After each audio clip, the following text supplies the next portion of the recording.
Parshas וישב, and Chanukah is coming, and I'm going to try to share an idea.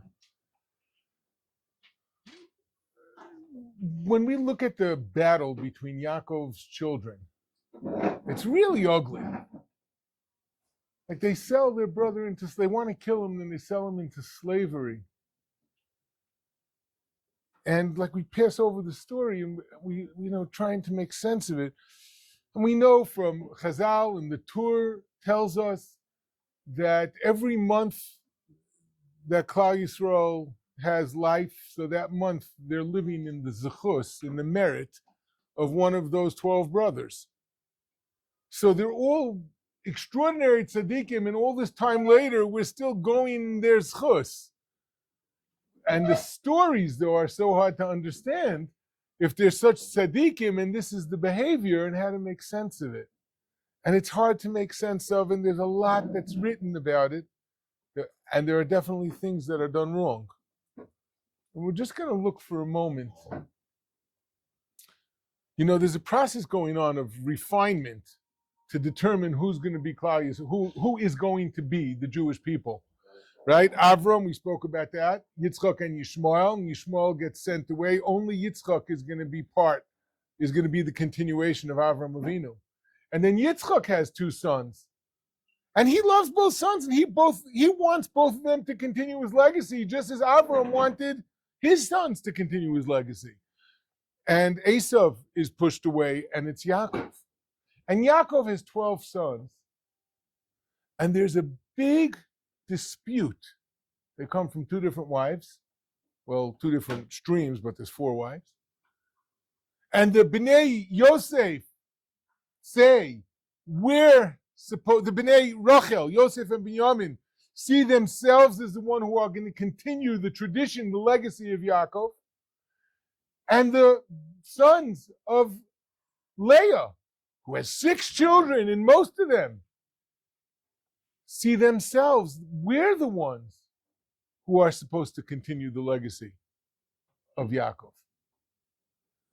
And there's a battle going on, and it takes on the form of the battle between Yitzchak and Yishmael and Esav and Yaakov, where they're ready to kill each other if they won't leave, so to speak, because there's not enough room in the legacy of Avram, Yitzchak, and Yaakov for both of us. And this seems to be what's going on. Who is going to continue? Yosef ben Zekunim Hulai. Yosef is the son, the special favored son of Yaakov. The Medrash says Yaakov treated him better than the others, and it led to jealousy. And he saw in Yosef the ability to carry out everything that he wanted to give over to his children. And he gave him this many-colored garment, which was meant to express on some level all the different streams of the Jewish people could come forth from Yosef. On the other hand,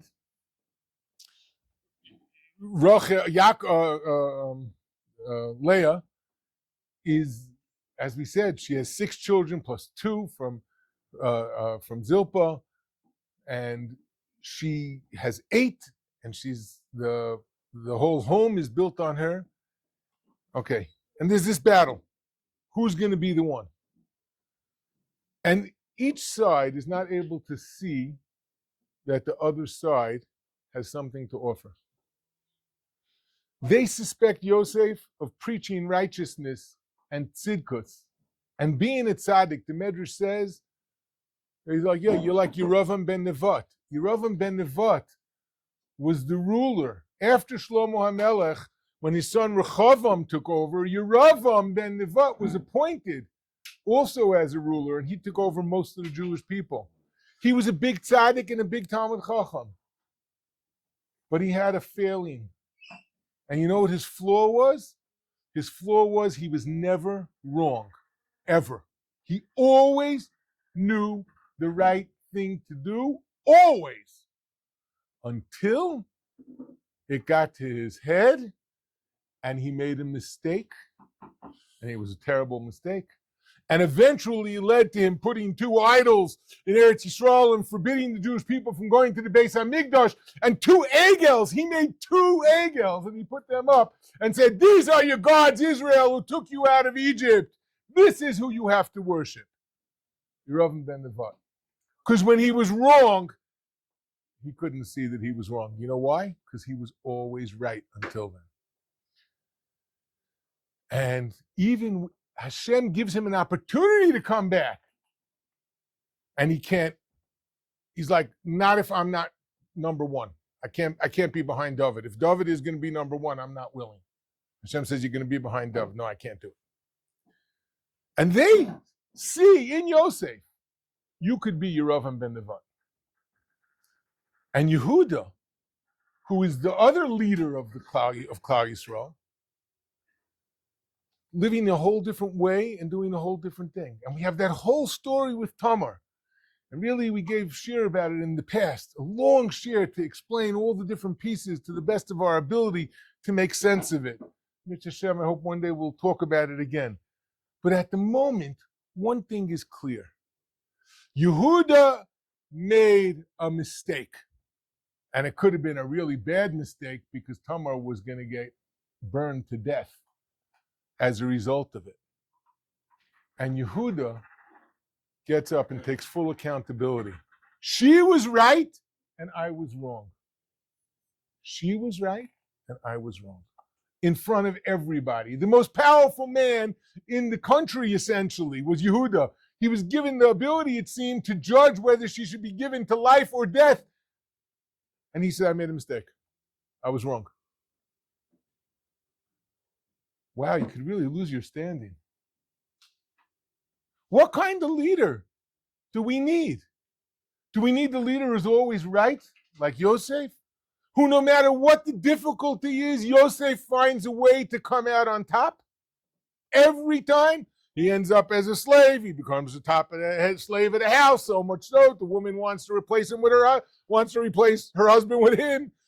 He goes into jail, he becomes the head of the jail. He's brought into the king's palace. He becomes the leader of the country. Every difficulty, Yosef figured out how to get to the top. On the other hand, Yehuda made mistakes, but he admitted it. The Gemara says a person cannot be appointed as a leader if he doesn't have a kupa shel shrotzim. Literally, that means like a box of rodents. We would call it today a skeleton in the closet. If he doesn't have some stuff in his past that looks questionable, he can't be a leader. Because a leader needs to have the humility of knowing how to take accountability when he's wrong. Who's the leader? Who's the better leader over here? What nature does Klal Yisrael supposed to have? Are they supposed to be the pure tzaddikim like Yosef? Or are they supposed to be the people who go out there and they get engaged with the world and they get involved and they make mistakes and then they got to own up to them? Who's supposed to be Klal Yisrael? And this is the battle because it's the nature of the nation. And the answer is that they're both supposed to be Klal Yisrael. And they have to find room for each other. And they have to see each other and hear each other and recognize each other and recognize that even though they're doing things differently, but they're also trying just to serve HaKadosh Baruch Hu and to keep His Torah.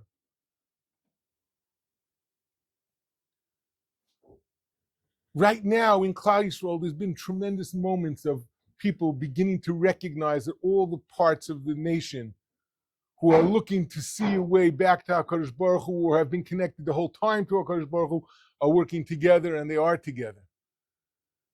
We're hoping for a Hanukkah miracle. We're hoping that in this darkness that's going on all over and so much stuff happening, that we're going to be able to see once again the hand of HaKadosh Baruch Hu in such a clear way to save us and to give us life. And we should be able to appreciate each other. I'm not going to go into it now. I'll just say that in one place it brings, at least one place, that the Chashmonaim were the connecting point They were the bridge between the kingdom of Yehuda and the kingdom of Yosef.